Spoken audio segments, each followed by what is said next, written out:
Hello les amis, je vous retrouve pour une nouvelle vidéo sur le football et la Coupe du Monde des clubs 2025 et je vais vous présenter le match Inter de Milan contre Fluminense. C'est un match qui a lieu ce lundi 30 juin 2025 à 21h pour le compte des huitièmes de finale. Alors dans cette vidéo on va revenir sur le parcours de ces deux équipes pour en arriver à ce stade de la compétition.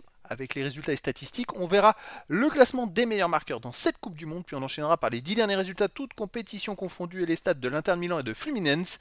Et on terminera par les compositions d'équipe et tactiques éventuelles, ce qui nous permettra d'avoir une idée et une tendance à cette rencontre. Et donc, pour en arriver là, l'Inter de Milan est fini premier dans le groupe E avec 7 points, 2 victoires, 1 nul, aucune défaite, 5 buts marqués, 2 buts encaissés, plus 3 de différence de buts. Ils ont fait un partout contre Monterrey.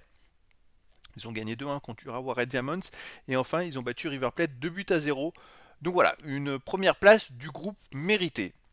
En face, Fluminense a fini deuxième du groupe F, derrière le Borussia Dortmund qui avait 7 points. Fluminense a eu du mal, hein. Ils ont eu un match, à double enjeu, on va dire. À la dernière journée, ils ont fini avec 5 points en 3 matchs, une victoire de nul, aucune défaite, 4 buts marqués, 2 buts encaissés, plus 2 de différence de but. Ils avaient commencé par un 0-0 contre le Borussia Dortmund.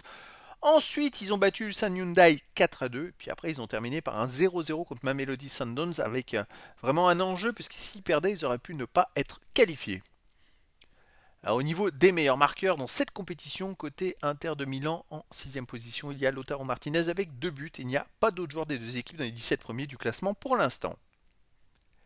Les 10 derniers résultats, toutes compétitions confondues, l'Inter de Milan, 6 victoires, 3 nuls, une seule défaite, 19 buts marqués, 15 buts encaissés, plus 4 de différence de but.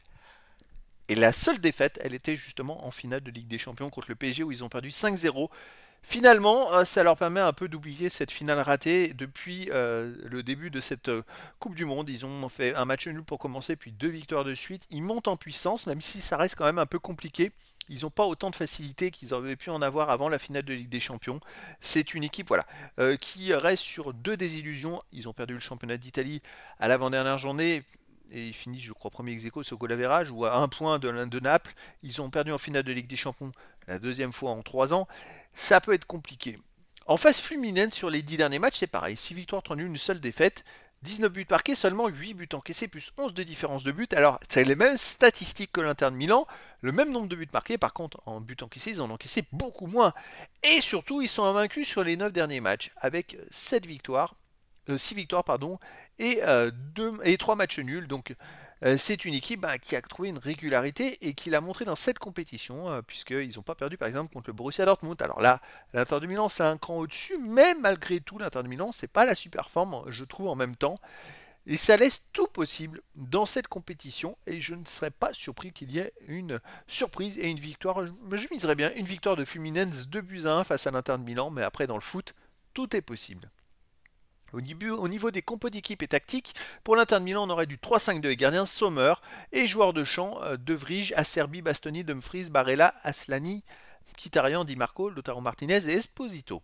Et pour Fluminense, on aurait du 4-3-3 et gardien Fabio et joueurs de champ Xavier, Thiago Silva, Fretes, René, Gustavo, Hercules, Martinelli, Arias, Canobio et Cano. Donc voilà les amis, le décor est planté entre ces deux équipes et donc je vous donne rendez-vous ce lundi 30 juin 2025 à 21h pour le match de football, le 8e de finale de la Coupe du Monde des clubs 2025. L'Inter de Milan joue contre Fluminense. Voilà les amis, je vous dis à très bientôt pour une nouvelle vidéo.